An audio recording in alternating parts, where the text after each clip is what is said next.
Hi there, my name is Lavanya. I'm going to walk you through a very important text which is called as Saiva Siddhantha text called as Unmai vilakkam. One disclaimer that I want to give before we start with this discussion is I am neither Tamil literature trained nor English literature trained, but I have a very good intention or very good interest in this particular text. I learnt this, I enjoyed word by word, line by line, and I enjoyed the blissful state which is suggested in this particular book. So my intentions, just only one intention I have, which is to share it with you guys. If any one of you is a literature trained person, I would request you guys to take this forward to the next level with a proper translation, with a proper words used in order to get the meaning across straight. So in this particular speech, I may not have used the right text or I may not have used the right words, but I'll try to, even with beating around the bush, I'll try to explain as much as possible in a much simplified manner, and if I'm not using the right words there, please pardon me for that. Now let's start. The first text that we are going to talk about is Unmai vilakkam. Literally translated as we are explaining the real thing. We are explaining the real being. Unmai means the real. Vilakkam means description. So we are describing the real thing that is there in this world or in this planet. So what are these texts? Basically, let me talk a little bit about the basics of this. There are 14 sacred texts which talks about Saiva Siddhantha. And when you're talking about the 14, we classify those 14 into 3 categories. One is that you need to know as a basic, like foundation level. So there are few texts which is going to be at a foundational level. Unmai vilakkam is actually part of the foundational level text. The next one will be a little bit detailed, where we need to do a little bit of research. In order to understand it, we can do a lot of research and we can prove it, or at least we will be able to logically infer the meaning. That is the second level. And the third one is purely experiential. So we will start experiencing the blissful state. So we need to cross these 3 in order to fully understand the crux of Saiva Siddhantha. So what I'm going to do now is start with the foundation or the fundamental building block of Saiva Siddhantha, which is the very first text, which is called as Unmai vilakkam.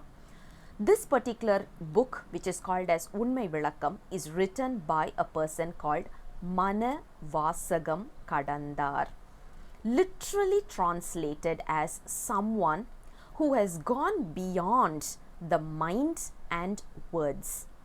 If you look at it, whatever we are able to speak up, whatever we are able to talk, whenever we are uttering a single word, it is coming from whatever we are seeing around the world, which is basically made out of sound waves and breathing and words and mouth. So if you look at it, this is all taken based on the basic tattvam.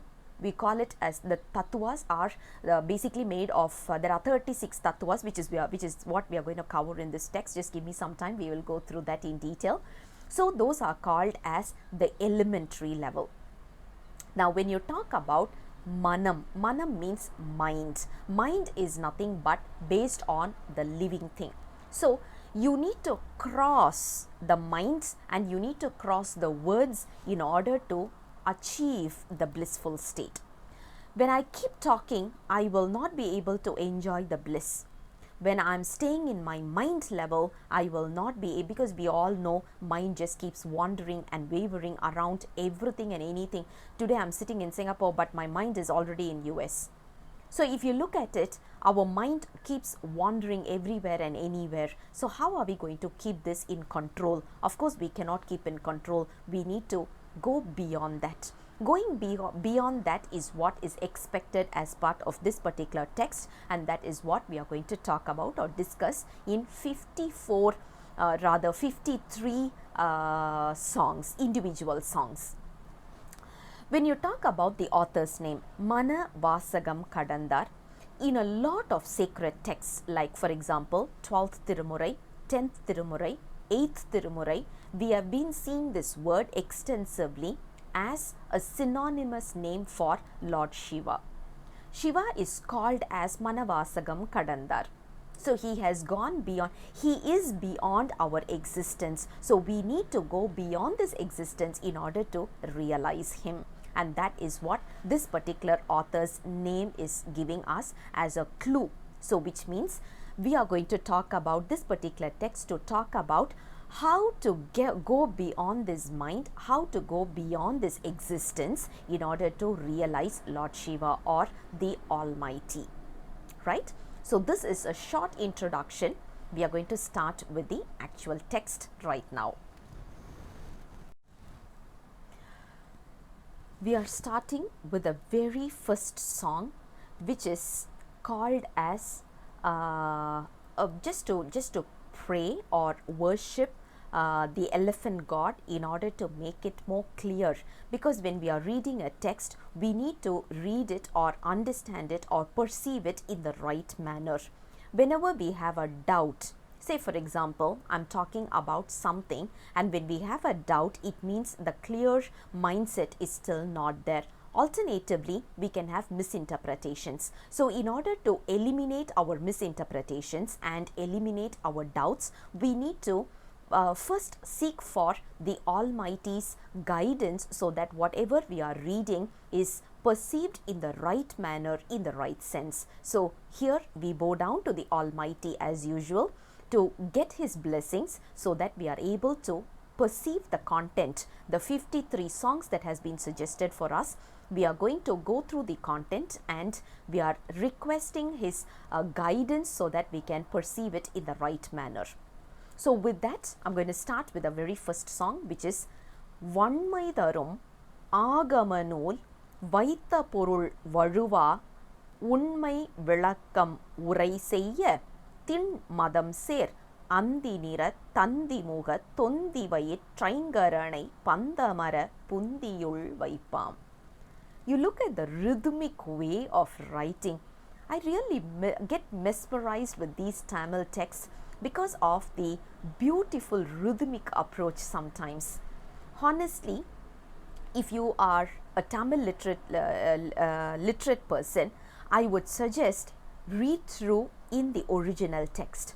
You will really find a lot of interesting, you will start falling in love with the concept, honestly.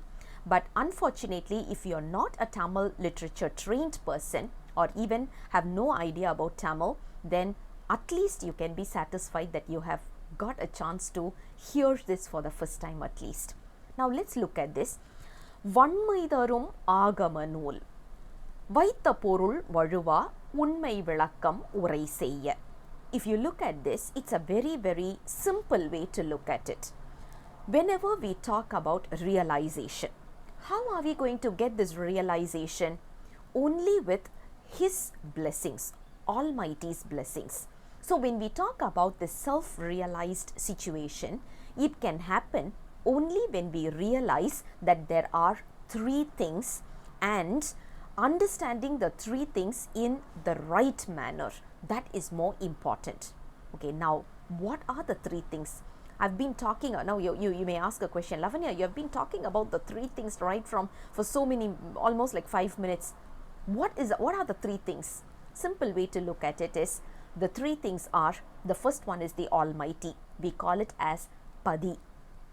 These are some of the sacred terminologies that we need to know. So I'm just going to use the same terminologies because you will be seeing these in the future songs. Padi, which is Irai or Padi, which is called as the Almighty. Almighty is called as Padi. The second one is Pasu. Pasu literally means here as something that has been tied. What is that has been tied? not only human beings but also trees or animals or plants or any kind of living being. And are we tied up? You may feel, wow, I'm an independent person, I'm a person who enjoys freedom. How can you say we are tied up? Of course, we are all tied up. We are all slaves of this body. Our capacity is limited to this body. Can we fly like a bird? Obviously, no. We need to have extra fittings in order to fly. Can we swim like a fish? Yes, we can. But can we stay like a fish within the waters? We cannot. We need to come up and then go down. So, which means we are not having the 100% freedom yet. We are bound by this body, and this body is which has tied. Trees, it has life, but it is tied to the body which is called as a tree trunk. Fish has a body, and the freedom is limited to that. So when you look at it, whatever that has been tied up, whatever has been tied up with some form or the other, that is what we call it as a pasu. Pasu means it has been tied up. Living beings, we have so many numbers in this world, that is why we cannot count it. It is infinity. The third one is, I would love to call this as temptations, which is called as pasam. Something that is tempting us. What are the areas that is tempting us? Our ego is tempting us. Whether we like it or not, that is the truth. Our ego is tempting us. Our ignorance is tempting us. The bodily attractions, the earthly attractions, that is tying up. So when you look at it, the temptations are something that is limiting our freedom. So there are three things that you need to be aware of when we understand Saiva Siddhanta. The first one is basically called as Padi, which is God Almighty. The second one is Pasam, which is called as the temptations, and the third one is the living beings, which is basically tied with something or the other, and all we realized is we are being tied with this particular body. So our freedom, our limitation is along with this particular bodily affair itself. So if you look at it, these are the three things. Now let's go back to the song. Vanmai tharum aagama nool vaitha porul valuva, which means we need to attain self-realization. In order to attain self-realization, we need to understand the three things, and the real meaning of the three things must be very clear. And how and who has given us the three things, that is based on the agamas. Veda and agamas are two different texts that we are talking about. Veda is for everyone. Anyone can read Veda, but once they are well versed in Vedas, only then they can get into agamas. Not everyone can get into agamas. Even if they get in, they will not be able to understand. What are the agamas talking about? The three things. And as per the text that is given in agamas, there are the three things which we need to, one living being must understand in order to achieve self-realization. That is what this first two lines are talking about, which the next two lines are talking about asking for the God's guidance in such a way that I am able to understand or perceive the text in the right manner. Thin Madam said, because we are talking about the elephant god. When you say elephant god, we need to have a clarity that this is the most fundamental element of this world. Gana means atom. Let's look at it in a scientific manner. Gana means atom. Ganapati means the one who controls the atoms. So he is the one who controls the atoms, which is the entire universe. So we are actually asking, seeking his blessing. And how is he looking like? He is like an elephant with 5 hands. Why we say 5 hands is basically there are 4 hands and the trunk is taken as one of the hand as well. So there are 5 counts, and he has a very big stomach, because when you talk about a big tummy, it represents how should I put it? It represents abundance. according to Chinese culture also, they talk about abundance, right? So the big tummy talks about the abundance, and which is, his color is so beautiful, it looks as if he's in a golden color. So that kind of an elephant god, when I pray to him and I request his presence in my thoughts, I will be able to understand the text without any misinterpretations or without any doubts. This is what the first song is giving us. Honestly, if you are asking me to explain this in Tamil, I think you would have gotten a lot more information. But since English is not my native language, and I'm trying to explain because I'm not an English literate person as well, so that is why there is a little bit of limitations. Please bear with me. But my suggestion is, if you are an English literate person, please take this to the next level. I'll come back again tomorrow with the next song. Until then, bye bye. Tiruchitrambalam.